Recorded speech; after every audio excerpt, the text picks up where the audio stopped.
What should we be getting out of Chapter 4 and Chapter 5? This gives us kind of the one-word summaries of what we should be getting out of Chapter 4. So we've got some important scientists. We've got the subatomic particles, what light is. We've got another scientist there, Bohr. What does that mean, a discrete gentleman?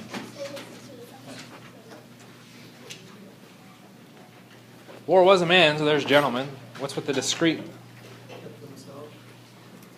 Why does that have anything to do with this? Did he come up with that theory? Yeah, Bohr was the one that came up with the whole theory of energies for our orbitals. Okay, discrete energy levels. Okay, hence that statement. Okay, our orbitals are electron homes. Subatomic, we've got our electrons, configurations, valence electrons, being able to find, predict, and find all of those fun things. Okay.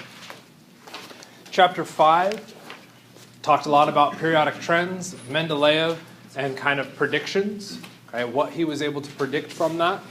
And then we've got a bunch of trends for our electron orbitals. So you should go through and make sure you've got those nailed down in one way or another. The one that we haven't yet talked about is the ionic charges, which we'll get at in just a few seconds. Questions? Okay, if I did this right. So that was supposed to have some stuff on it that I was going to talk about, but I don't remember what it was, so we'll just ignore that. No, I made a new slide. Sorry. Whoop. Whoa! That was too far, too fast. Okay. Let's try that again. So the new slide that I was thinking of is a summary slide at the very end, so we'll come back to that. So when we're looking at Lewis structure and Lewis theory, one of the big things that we need to be aware of is electronegativity. Okay? If you have to take more chemistry classes, particularly if you have to move into organic chemistry, you need electronegativity. Okay? It is hugely important. And what we're looking at is the ability of an atom to remove bonding electrons from another atom. Okay? What was ionization energy? Ionization energy. I know that was like ages ago. What is ionization energy? Okay, new test question. Amount of energy required to remove an electron. Not on the, so that's the trend. Is it the amount of energy required to move an electron in a gaseous state? The amount of energy to remove an electron. What is electronegativity? The ability of an atom to remove an electron. Okay. That sounds an awful lot like ionization energy. It's not the same thing. Okay. Ionization energy is the electron going out into the vacuum. Electronegativity is the ability for one atom to take an electron from another atom. Okay. Distinctly different systems. Okay. That other atom needs to be close enough to it so that it can steal the electron. Like maybe, say, the distance that happens when we have a bond.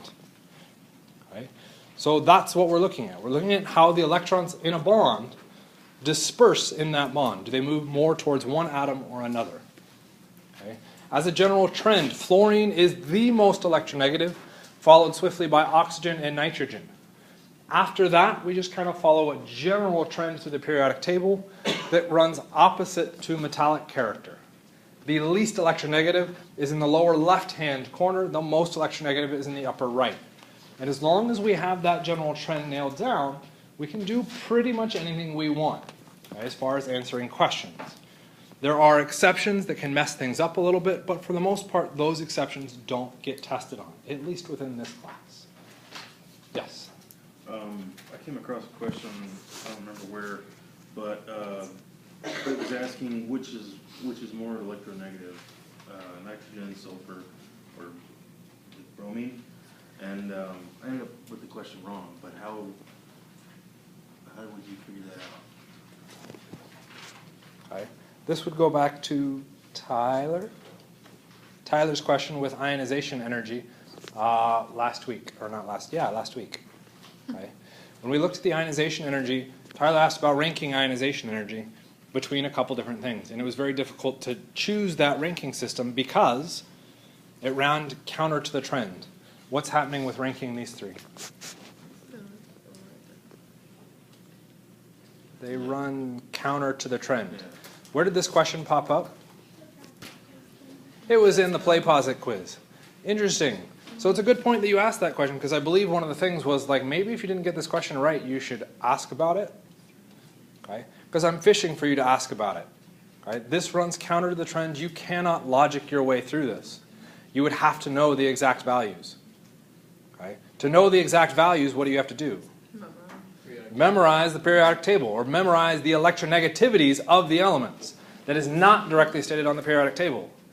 Okay? As a show of hands, how many people in here have memorized more than 2 electronegativities?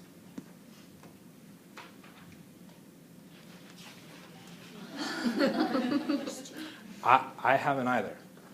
Okay? You don't need to have them memorized. To answer that question, you would have to use the table, which was conveniently in the slide immediately next to the question. So you could have used the table to answer the question in the play posit. Okay? You didn't have to use the trend. Okay? On an exam, you're not expected to have the table. You're expected to analyze the trend. Okay. That's why it's asked. To get at the point that Tyler was astutely able to recognize with the ionization energy, that sometimes we could phrase a question that becomes impossible to answer based on the trend. Okay. Okay? That kind of question does not show up on an exam. Okay? Thank you for asking it. Nobody else wanted to ask that question, huh? You're just like, let's just let that go. Dangerous. I've got a good 151, so that's why I'm asking so many questions. That's good. So types of bonds, we really subcategorize into 2 big sections, ionic bonds and covalent bonds. Okay, the ionic bonds typically are a metal and a nonmetal. The covalent bonds are 2 nonmetals. Okay, so we're just trying to come up with big categories for these, because we know what a metal is and we know what a nonmetal is, because periodic table. We got that nice little diagonal line through it. Left of that, we've got the metals. To the right of that, we have our nonmetals. So we can classify our bond types based on looking at the periodic table. Right? Are all of our nonmetal covalent bonds going to be the same? For instance, if I look at the bonds between H and O, well, both of those are nonmetals. I look at the bond between H and Cl. That is also a nonmetal. But when you took a shower this morning, which of these 2 things got sprayed on you? H2O. What was the other one? Hydrochloric acid. Not particularly pleasant to have sprayed on us. Why is it not particularly pleasant to have sprayed on us? The reactivity is different. Interesting. How could I look at that and determine that reactivity? Maybe looking at electronegativity differences could help. It does. Right? So by treating and evaluating our molecules and our electronegativities, we can see differentials, and we may discover that we want further subcategories within that. Okay? So within our covalent bonds, we have nonpolar covalent and we have polar covalent. Right? So we have those classifications for a reason. They help us learn something about or recognize something about the chemistry of those. Excuse me. The ionic bonds. Ionic bonds are made up of, again, our metal and our nonmetal. We have a positively charged species known as a cation, because cats are positive.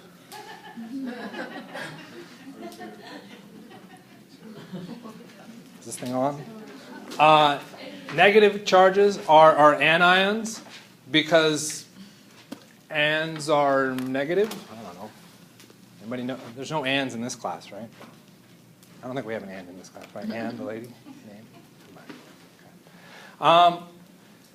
What we're doing is combining those. We have a regularity of charge, okay, within our ionic compounds, which then means we get very crystalline structures. The positive wants to be right next to the negative.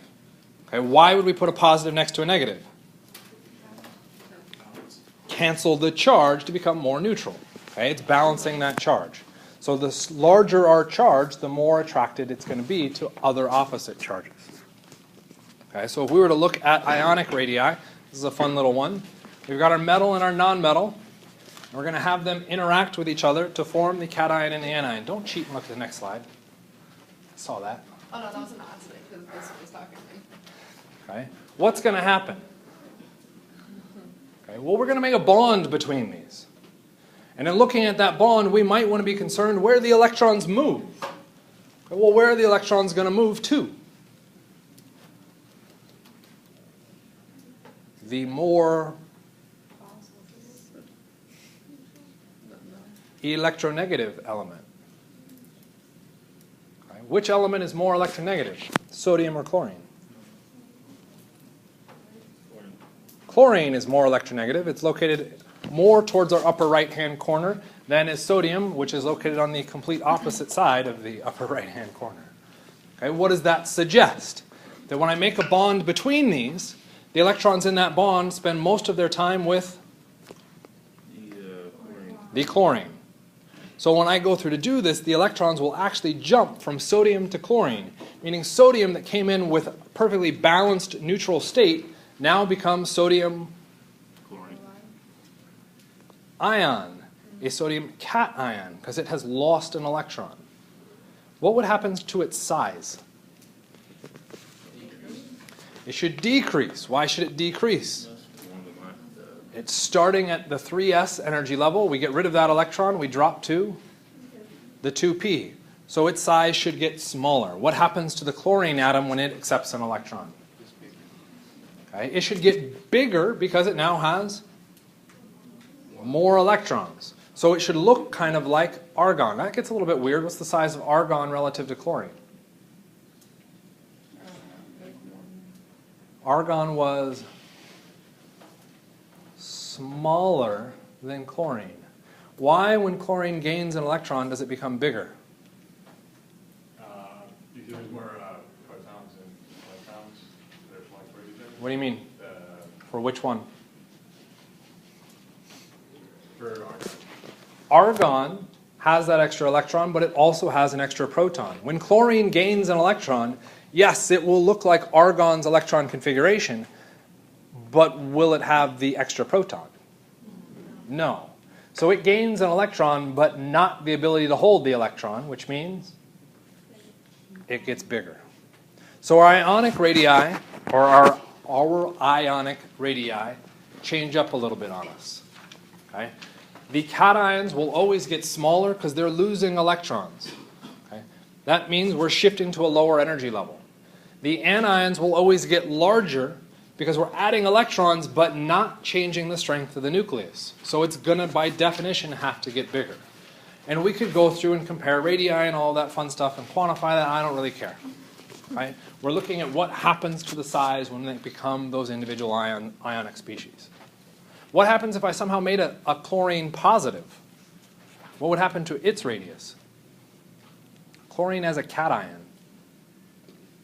Are you answering my question, or do you have a different one? Okay, let's wait. So we've got chlorine atom shown right there, nice little chlorine atom. Instead of going to the chlorine anion, pen's messing with me, where it is negatively charged, I want to know what happens when I go to the chlorine cation. What happened to the chlorine to become positively charged? It lost an electron, which means it gets smaller. Okay? Our ionic radii track very nicely with the number of electrons because nothing else is changing. It's just the number of electrons. We don't have to worry about that radii thing that we saw with atoms, because our atoms get weird things because we're also changing the number of protons. In ionic radii, protons don't change. Yes, Sky, your question. Okay, so how do you get the second set of numbers? Like the 0.992. All of this, someone gets out a very small ruler. I'm not really laughing. It's pretty close to that. Yeah, someone gets out a really small ruler. So there's not like a way to calculate it? Or? You could calculate it too if you really wanted to bust out the physics, yeah. Look at point charges and electrons and all. No. Okay. That's why I said we don't care about the numbers. Okay. What happens when we move to a covalent bond? Wow, that jumped out really fast. Okay, that's the way it's going to work. In ionic bonds, they completely transfer electrons. One atom takes the electrons away from the other one because the difference in electronegativity is so large. In a covalent bond, what happens? they share. Right? So I was approximating with the ionic bond saying we had 2-year-olds that don't share. Kindergarten, we're growing a little bit older, a little bit wiser, and now we share. And we become adults and we stop sharing again. Okay? It's just the natural tendency of things. Okay? So covalent bonds, we're now sharing the electrons between them. What is that going to do to our radii? Okay, you're saying increase. Why would it increase? Because it took an electron. But at the same time it took an electron, what did it do with an electron?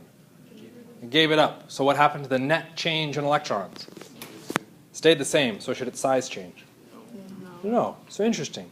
When we look at covalent bonds, we don't actually talk about the radii of the atoms anymore, because the radii of the atom doesn't change. What we will talk about is the bond length. Okay, the bond length is defined as the nucleus to nucleus distance. If we have an ionic bond, we would expect the bond length to be roughly the distance of the radii for each atom, because they just transferred electrons. But in a covalent bond, they're sharing electrons, okay? Which means the electrons must overlap, or the orbitals must overlap, which then means what happens to the nuclei, or the radii distance, the nuclei-nuclei distance. It gets a little bit smaller, and our bond length actually becomes shorter than the radii of each of the elements. Again, do we need to quantify this? If you want to quantify it, have fun with it. I'm not going to quantify it. I just want to recognize that a bond length in a covalent bond is shorter than the radii of the atoms that made it. That's all I want out of that. Okay? Now a fun one, bond energy. Let's just think about this one. What do we have in this picture? We have nitrogen atoms. Why do you think they're nitrogen? Okay, they say N. Okay, I accept that. Okay, are those nitrogen atoms doing anything? What do we see with that? They're forming a bond. Well, the left side, are they actually bonded? No. So we're actually showing a reaction of bringing 2 nitrogen atoms close enough to each other that they now form a bond. Okay? What we're talking about here now is a bond energy. So I take 2 atoms in their gas state and I bring them near each other and I say, do you make a bond, do you not make a bond? Okay? What's going to happen with the energy? What would we predict to happen? Should the energy go up or the energy go down? Okay, up. So you're saying to make a bond, we need to be higher in energy than the atoms. I mean, slightly. Isn't that called a non-polar covalent bond? Non-polar says nothing about the energy. All I'm asking, we take 2 atoms, they make a bond, that bonding molecule is higher in energy than the atoms that made it. Why do you say lower? Or why do you say higher? Accept either. You know nothing. Okay, that's fine. What are we made up of? Water. Okay, what's water made up of? Hydrogen and oxygen. Hydrogen and oxygen atoms. Molecules. What makes the molecule? It has bonds. If the bonding structure is higher in energy than the atoms, would the atoms ever form a bond? No. Do we know bonds to form? Yes. Therefore, it can't be higher. The bonding molecule is lower in energy than the atoms that made them up. We're looking at very particular circumstances here. We are referring to the atoms on their own in the gas state and the molecule pretty much on its own in its gas state. Okay? So what we're referencing is that energy transfer. To go through and make that bond, I will always release energy because the product is lower in energy than the reactant. Because I'm releasing energy, that will show up on the product side of my equation. So when we look at the equation, notice the energy is shown there as heat. Heat is our universal form of energy. Yes? Is there a difference between an element and a molecule? Or are they the same thing? Yes. What is the difference between an element and a molecule? Yeah, no. Molecules made up of more than one. A molecule is made up of more than one element. Yep. Okay. What if we, let's look at the other reverse. What if we reverse this reaction? I want to now break that bond. It's going to require energy. I have to put heat into it. So if I was going to look at that, what's going to happen? I would say, well, I start with HCl, and I want to turn that into HNCl. Where do I put the energy term?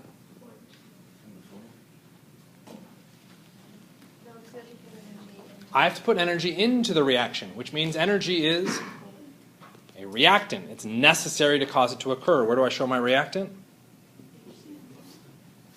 I don't know why I was writing reactant there. Heat.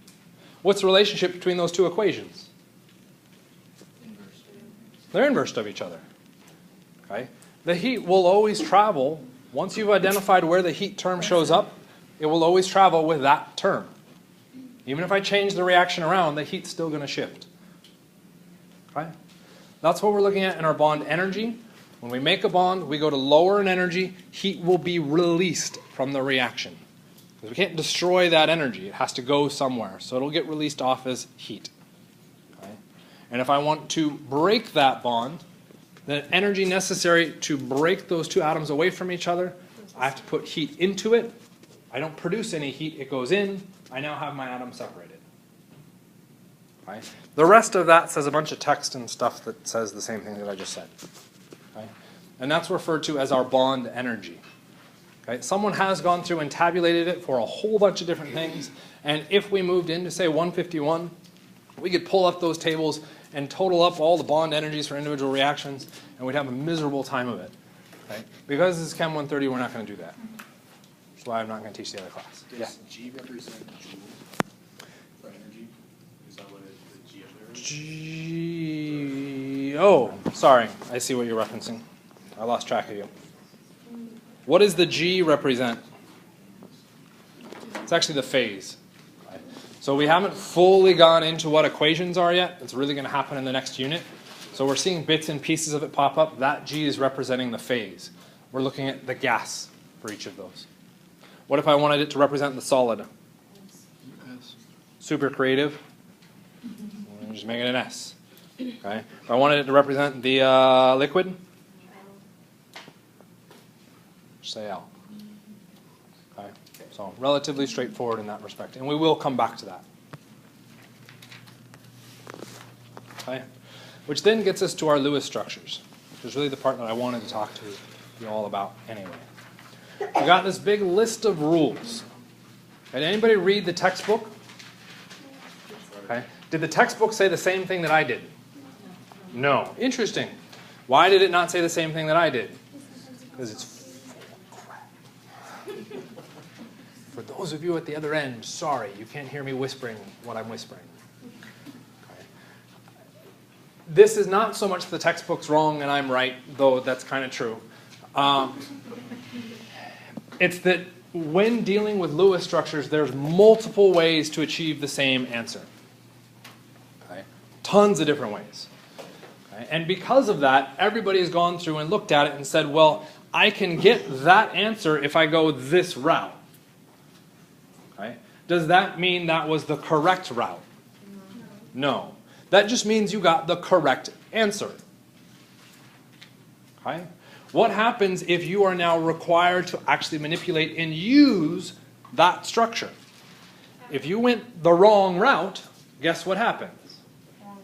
Everything fails and you end up blaming the instructor that's trying to teach you how to move on from that structure on why you don't understand what's going on. And it's not the instructor's fault. It's because you were taught how to draw Lewis structures wrong. Any guesses where my primary responsibility is?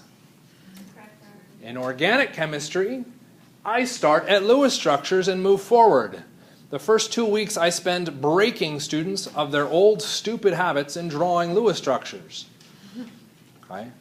The reason I establish the rules in the order that they are followed and for the individual distinct steps is to apply to organic chemistry. If you don't need to do organic chemistry, get the answer right, you're all good. Right? I don't care what path, I do care what path you take. You should still take mine. Right? But I can't prove that you took mine. Okay? So this is the path that we need to take. If you move into 151, depending on the instructor, they may stick to the same rules. or they may add to it. When you watch that video, there was a section of the video that the person speaking in the video told you you could skip if you were in Chem 130. And that person was wrong because they weren't paying attention to the play pause video and you couldn't skip it and you were forced to go through and watch that. Oh, that's a horrible person. We should yell at that person. Okay? That section you are not responsible for. Formal charge. Okay? Deciding what structure is best, you're not responsible for in this class. If you move up to 151, yes, you're responsible for it. And I think I said maybe then why was it there? Because the person that made the video thought that you would be able to skip it. And for those students that didn't need to skip it, they could watch it. That person was wrong. And that person, I'm sure, profusely apologizes. Okay? So, here's the full rule set on what you are responsible for. The question is now, how do we apply it? Okay? After that, you move into shape. So once we have our structures, then we can take our structures and apply shape over the top of it. Okay? These are all the shapes. And you might say, well, those shapes are really confusing and hard to deal, and I don't understand what's going on with it. Figure it out. Okay? In 151, you get double the amount, because we look at more shapes. You are only responsible up to the tetrahedral electron pair geometry. Okay? So, let's take a look at some Lewis structures. I don't remember. The person in the video, what did they talk about? Which of those four did you look at? Or did you not look at any of them? You looked at SO3, so let's cross that off. Unless you want me to do that one again?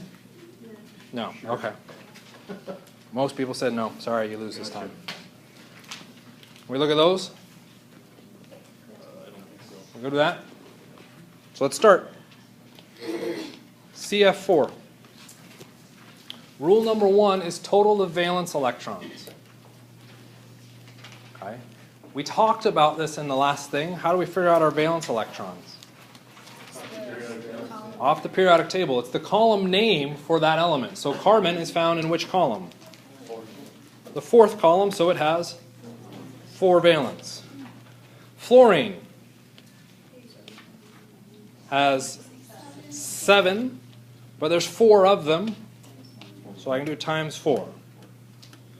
I can add that up and I get 32.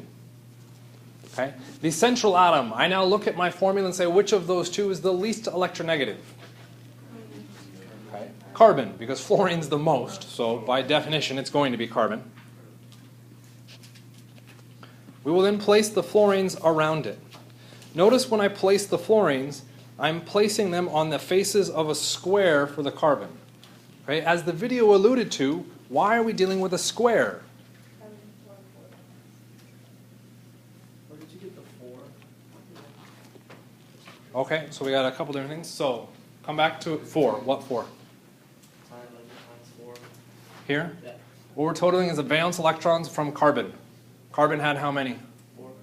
How many valence electrons does fluorine have? 7. 7, but I've got 4 of them. That 4 as a subscript is referencing the number of that element present. Does that make sense? Yeah. Okay. So our subscript will always apply to directly what's in front of it. Okay. So I could have, instead of writing 7 times 4, done plus 7 plus 7 plus 7. Right? Yeah. Where did you get the 7 from? Where's the 7 come from for fluorine?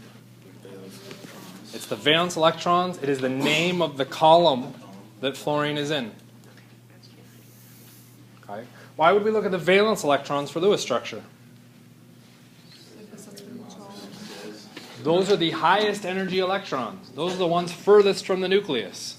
Okay. If you were going to interact with somebody, okay, when you first came in and interacted with me, okay, did you reach into my chest, pull out my heart, and say, "Hi, Mike, how's your heart doing?" Okay? That would be kind of weird. Okay? Probably not. Why? The heart's on the inside. You probably interacted with whatever was on the outside first. Okay? And hopefully that's all you interact with. Okay? Make sense? So, back to the square. Why a square around our central carbon? Let's see.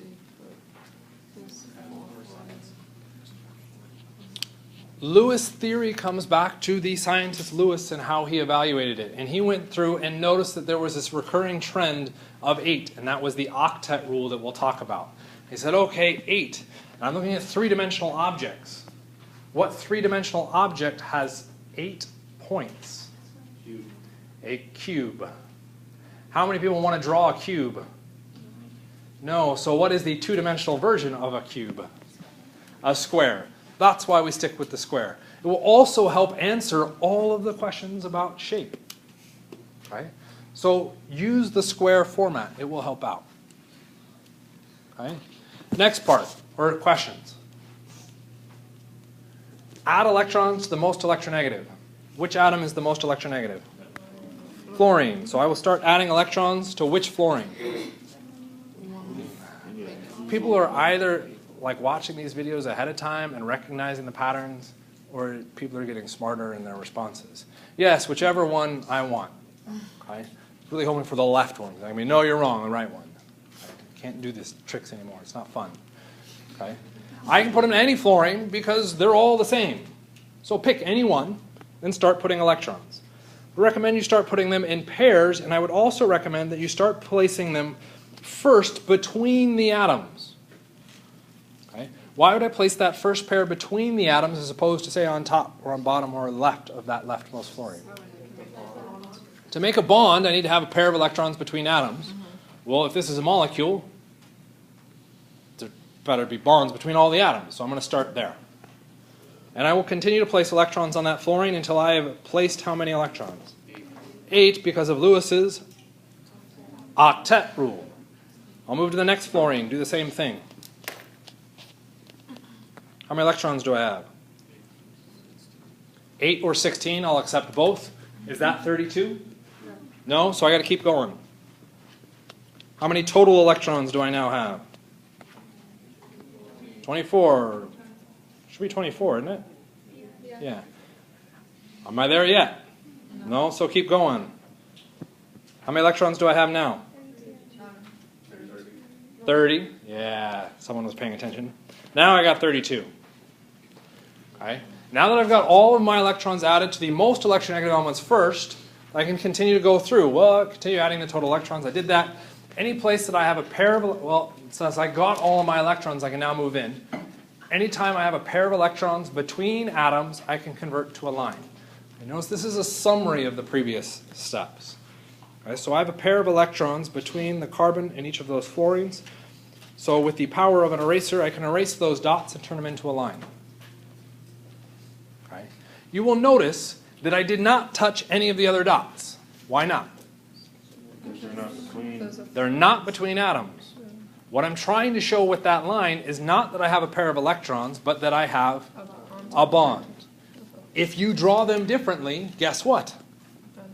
They look different, and you don't get them confused. If you draw them the same, like some old school chemists will, and draw every pair as a line, what's the difference between lines? Wherever you drew them. What if you drew it in a weird place? Well, then it becomes confusing. Right? So only connect lines between pairs of, or between atoms. Okay? Satisfy the octet. So we now need to check every atom and say how many electrons are around it. How many electrons around that fluorine? 8 fall. We have 1, 2, 3, 4, 5, 6, 7, 8. Okay. How about around that carbon? 1, 2, 3, 4, 5, 6, 7, 8 already written down. Okay. The line will count as a pair of electrons for both atoms. Remember, it's a bond. They're shared. Each atom has access to those electrons. They will count towards that octet. Which means if we go through and check every single atom in this, what do we find? They are all satisfied, which means Rule 6 is done, and we could move into formal charge. You still have to assign formal charge for the structure. You just don't have to assign it for the atom. This formula is lined out because that is for an atom. Is this structure charged? No, this is a tricky one. How do we know whether it's charged or not?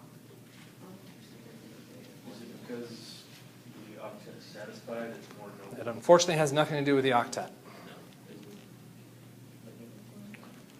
Like on the NH4 up above, that's that plus sign.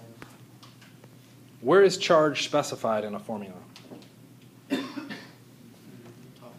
The upper right-hand corner. Is there anything written in the upper right-hand corner of CF4? No. So what will its charge by default then be? Neutral. So if it is neutral, then I have no charge to show, and guess what I have? The answer. Yay! Okay. So let's move to the next part of it, the shape. Okay. The shape is all going to be based off the central atom. Okay. As far as the lecture goes, the central atom should be highlighted or kind of obvious. It's usually bolded. Okay. It stands out. It also tends to be the least electronegative that can bridge. Okay. So our central atom in this case is carbon, conveniently boxed for us. Okay, so let's evaluate that little box.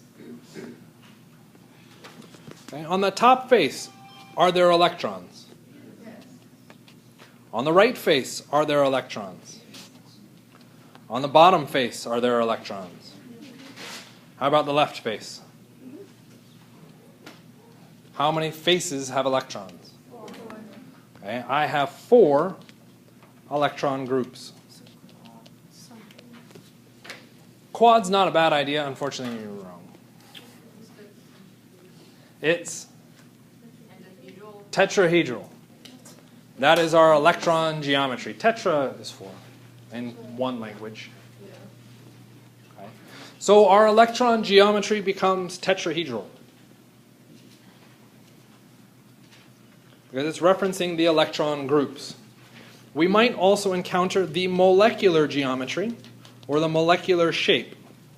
When we're looking at the molecular geometry and the molecular shape, what we're concerned about are bonds. Ignore the warning over there. It's hopefully going to go away. Fix itself. So when we look at that central atom, how many of those electron groups are bonds? All of them, all 4. So what I would now go through and do is look back to that table and say, well, where do I have 4 bonding groups? What is the name for said structure?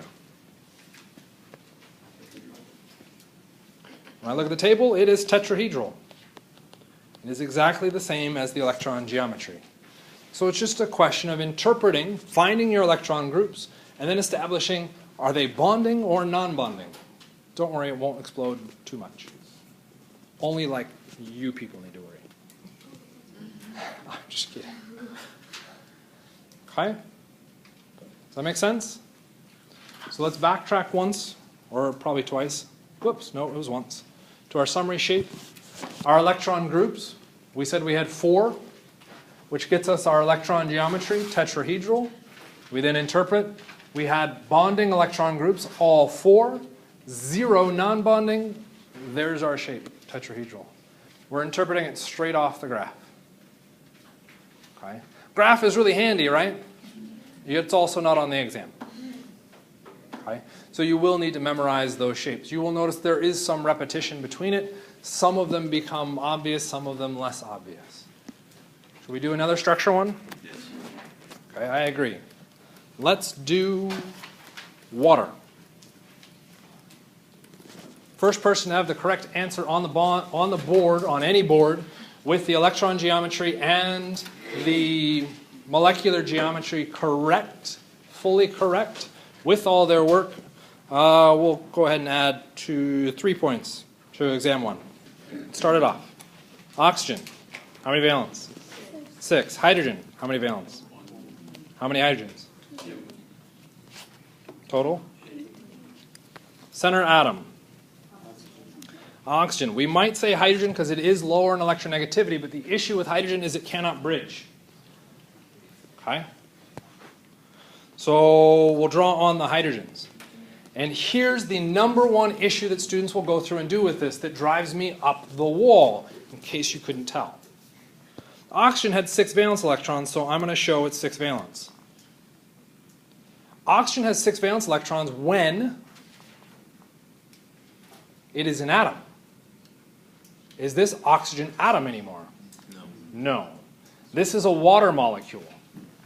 The only reason I look at the valence electrons is to figure out how many electrons need to go into the structure.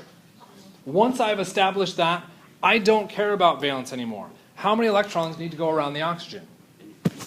8. How many electrons have I now drawn in the structure? 8. How many am I allowed to put in? 8. There it is. Next step. Pairs of electrons between atoms turn into a line. And we now have a Lewis structure. Okay. Did I get to the exact same answer that Katie did? Yes. The issue comes in how we account and move those electrons around. The method that I've established for how we process this allows for resonance to become a much more obvious pattern than if you go through and assign electrons individually to atoms. Okay? If you go to the tutoring center, you might get frustrated, but they're assigning them to the atom. I know, I'm yelling at them. I'm telling them to stop doing that.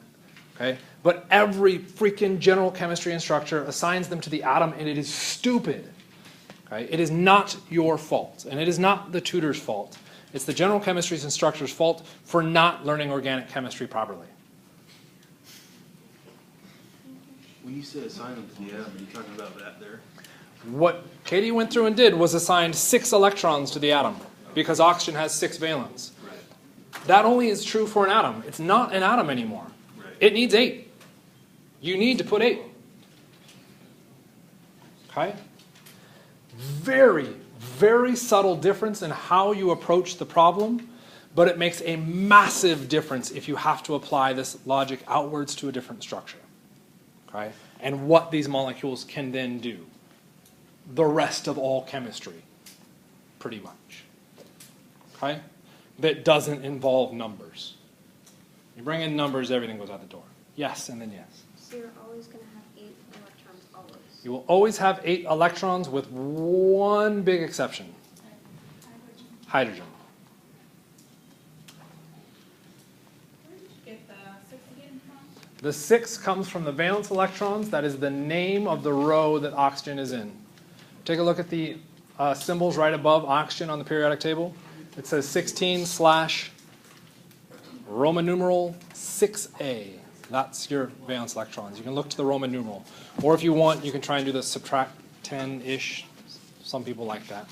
Then 1, 2. So with hydrogen, you don't need to worry about its octets being satisfying? So with hydrogen, what is its octet?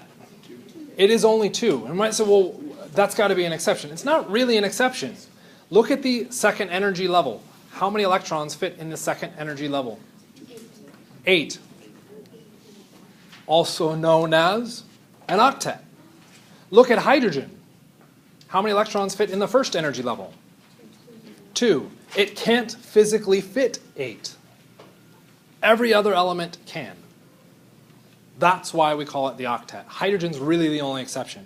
We don't have to worry about helium because helium is a noble gas, and noble gases don't react. 1, 2. So did I answer your question? Sorry, I lost track. Ranting. Okay, we hadn't gotten there yet, so are we ready to move on from our Lewis structure to the shape? Yes, let's look at the shape. Square on our central atom. Are there electron groups on the top? Yes. Are there electrons on the right? Are there electrons on the bottom? Are there electrons on the left? How many electron groups are there? 4 electron groups equals tetrahedral. What is the molecular geometry? Well, the molecular geometry now says I only care about bonds. How many bonds do I have in this structure? 2. Okay. With a pseudo exception, because if we only say 2 bonds, then wouldn't we say the shape is linear? Why is it bent? The non-bonding electrons are still holding the tetrahedral shape. So our electron groups have locked it in the tetrahedral shape. Now when we look at that tetrahedral shape, we will ignore 2 of those groups. The other bonds are now permanently positioned there. They can't possibly be linear because then we break the tetrahedral shape. What are they? Well, they end up being this kind of goofy looking thing. And that shape happens to look bent. Okay. If we go back to our chart here, tetrahedral places us here. And you might say, well, we're just looking at the bonds. We're just looking at the bonds in the tetrahedral category. So yes, I have 2 bonds up here in the trigonal planar, but I'm not trigonal planar, I'm tetrahedral. So when I have 2 bonds in the tetrahedral, what does that make my shape? Bent. Oh, so you have to put the first thing no matter what. You have to put the first thing in. Which, oh, and good thing I erased everything. Could you do a tetrahedral then?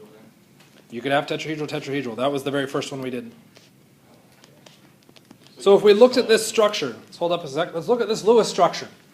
What does that Lewis structure look like? H2O. Shape. A line. Linear. So, well, isn't that linear? Didn't I draw it in a straight line? Yeah. Okay. But if I take 2 pens, hold them, they're clearly bent, right? Do they look bent now? When we change our viewpoint on how we look at the drawing, do they actually look bent? We lose some of that perspective. You might say, well, I can totally tell that they're bent because I can see that the spatial arrangement. That's 3 dimensions. Paper is not 3 dimensions. Paper is 2 dimensions. Okay? So Lewis structure is great at describing the general bond arrangement, but it fails miserably at explaining the 3-dimensional model because it doesn't evaluate it. It does not even consider it when trying to come up with that model, which is why we have to come up with a new model to place on top of Lewis structure, and that was the valence shell electron pair repulsion theory, or VESPER, which ultimately comes down to the shape summary. Is there any way we can use that shape summary, like if we had a copy of it for the test, or we have to remember it? You have to remember it. Yeah. You have any like tricks for memorizing it by any chance? I would probably only bother to memorize trigonal planar as the molecular shape, and then everything for tetrahedral. Everything else is straightforward. If we only have one electron group, atom A, B, what's that shape? What other option is there? There isn't. That's it. Okay. What if we drew on a second bond? Oh, that starts to look bent. We might say, well, isn't that bent? Why are we getting the shapes? That's an interesting question. I don't think we answered that one. What does the line represent? What's in a bond? It's like sharing. Electrons. What happens when an electron gets near an electron? They repel. These electrons see these electrons. And what do they start doing? That was supposed to be a sword. Let's just make it a little gun. Pew, pew, pew. They fight each other. So what are they going to do to achieve the maximal peace? Get as far away from each other as possible, which means the complete opposite side. Now they can't shoot at each other. And our shape becomes linear. What happens if I add a third one?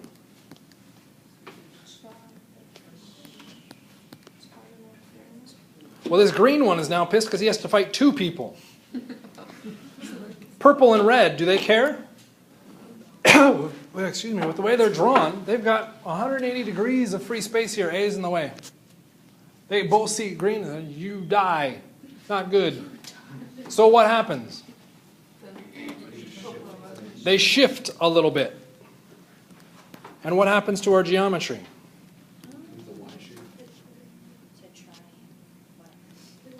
We have a shape that looks an awful lot like a triangle, okay, do we pull off axis for any one of those? If we come up off the axis, it starts to get closer to the other two. So it all stays in the same plane, and I have trigonal planar. By understanding where the names are coming from. Electron repulsion, that's it. Electrons don't like electrons. That's what happens. We pick up those shapes. The one that becomes very hard to see is the tetrahedral, because that one we can't draw easily because it is three-dimensional. Every shape within the the tetrahedral geometry has some kind of three-dimensional shape associated with it, which makes it very difficult to draw and very difficult to visualize. So there's two approaches. One, which I already suggested, memorize. Memorize that section of the table. Two, go to the tutoring center and ask them for a model kit. They will give you a model kit and help you visualize a three-dimensional model with something visually in front of you. You can then manipulate and see that and say, oh, that's what's going on with it, which really just allowed you to memorize, but memorize by mapping onto a three-dimensional structure as opposed to memorize and mapping on nothing. Yeah. Okay? So then what does a trigonal bent look like? There is no trigonal bent. Trigonal pyramidal? No, it's there. It's on your shape summary. That's what I meant. Yeah. There's a trigonal planar structure that then moves into a bent. So remember, when we looked at those shapes, what happened? We just said that those were all three identical. What if in those three situations, only two of those were bonds and the other one was a lone pair? When we move to molecular shape, I don't care about the lone pair, but I can't move the other ones. What's my shape now? It's bent. Okay? And because I happen to remember, ta-da, magic.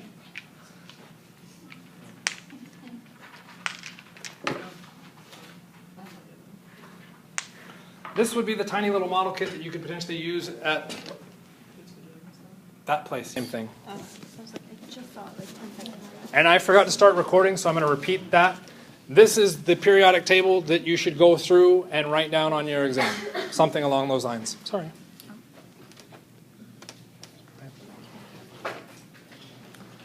So before we go back to Lewis structure, because I personally want to go back to Lewis structure, do you guys have questions? Electronegativity and ionization are both parallel, going up and across. Aren't they Yes. opposites? No, your ionization energy will increase as you get smaller, which happens to track with electronegativity.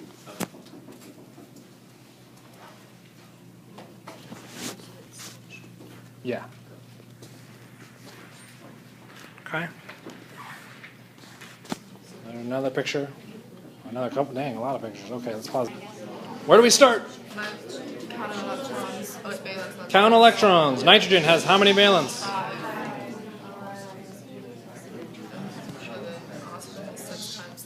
Nitrogen.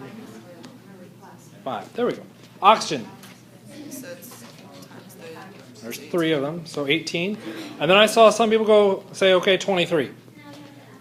Well, 5 plus 18 is 23. I completely agree with that. However, what did you miss?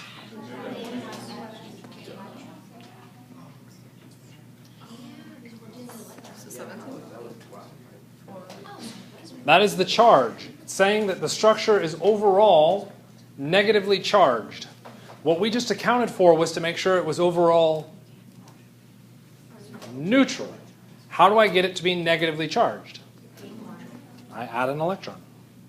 So usually what I would do is add a line here and say charge, and then plus 1 here. Some people get confused by that because I'm adding 1 and yet my charge is negative. Why is it negative if I'm adding 1? I'm adding an electron, and electrons are negatively charged. Okay? Watch out for that minus sign. Which means our total of electrons is not 23, but in fact 24. What's our center atom? Nitrogen. We'll scatter the oxygens around, and because everybody seemed to put one on top, I'm going to go this direction. Okay? Okay. Does it matter? No. No. Okay. I would also recommend draw a little box. So I'm going to draw the box. Okay. Now what do I do? Start adding electrons to any one of the oxygens. Okay, so let's start with the left one. 2, 4, 6, 8. We must go to the octet. Okay. Anybody told you, oh, there's 6 valence? Again, 6 valence is only true if it's an atom. It is not an atom anymore. It's a molecule. You cannot stop at 6. Okay. We move to the next oxygen. We go through 2, 4, 6, 8. So now up at 16, 18, 20, 22, 24. Yes? Yes. Now I can replace with lines wherever I have a pair of electrons between atoms.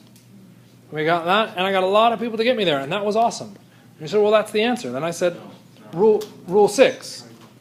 And you said, well, but there's 8 electrons around that oxygen. I'm not disputing that. There's also 8 electrons around that oxygen. Also not disputing that. And that one? Nitrogen has 6. How many electrons need to be around it? 8. So what can I do? Well, now there's 8. But no, it's more negative. So Now I charge put will in increase. more electrons than I'm allowed to put in. The total was 24, not 26. So I can't just draw in a pair of electrons on that nitrogen. Okay? So this is where the rule comes in and says moving pairs, not adding new ones, moving pairs. So I will move a pair of electrons. Okay? Where do I see a pair of electrons? Any one of the oxygens, I'm going to see the pair right there on the rightmost oxygen, and I'm going to move that pair to the nitrogen so that it has its octet. But now, But nitrogen has its octet. Yeah. but the oxygen now. But now the oxygen does not. So I have to move that pair of electrons to a place where both the nitrogen and the oxygen have access to it. Is that the line thing that you put on? I will place the electrons between the atoms. They both share. But now I have a pair of electrons between atoms, and when I have a pair of electrons between atoms, I can turn that into a line. Okay? Deep breath. We all good? Yeah. Is that the answer? No. Good. I like that. No, it's not the answer. Why is it not the answer? We need the shape. Stability. This comes back to the concept of resonance. If there's more than one way to move electrons, I have to draw all of those ways. So I took a pair of electrons from the rightmost oxygen. The other lone pairs on that rightmost oxygen were no different from the first one, so that's not a big deal. So I don't have to worry about those. But I could have picked them from the bottom oxygen, which means my structure would have looked something like this. Oh my gosh, I gotta draw all those dots really fast. Dot, dot, dot, dot. Right? It's just really small. It was actually there. I didn't lie. Go back and zoom in on the video. You'll see. Okay? There is then also the option over here. And all those sticking friggin' dots.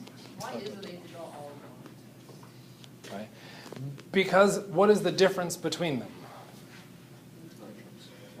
The location of the electrons in the molecule. Has the location of the electrons changed? Yes. Which means we have a sort of different structure. That sort of different structure is a resonance structure. We need to define that. Okay? So we would have to provide all 3 of these, and I know we're out of time, but let's get to the last big point of this. Would we now have the final answer? No. Good. Why? We need to specify the charge. What I would argue you could do is just draw brackets around the whole thing, and that's what I'm going to do because I don't want to draw them for each of them. And we could draw in the upper right-hand corner that it was negatively charged. That's what you're responsible for. Not just doing the whole formal charge thing. You just say the molecule has an extra electron. There it is, upper right-hand corner. As was shown in the video, I am personally very lazy, and you will often see me do something like that. There's a little bracket up there and the negative charge. Can we do that? Yes. Okay. With that, you should be able to answer all the questions on the test. Make sure you follow the rules. Make sure you check your octets. Everything should be sweet and golden. If you have questions, ask them.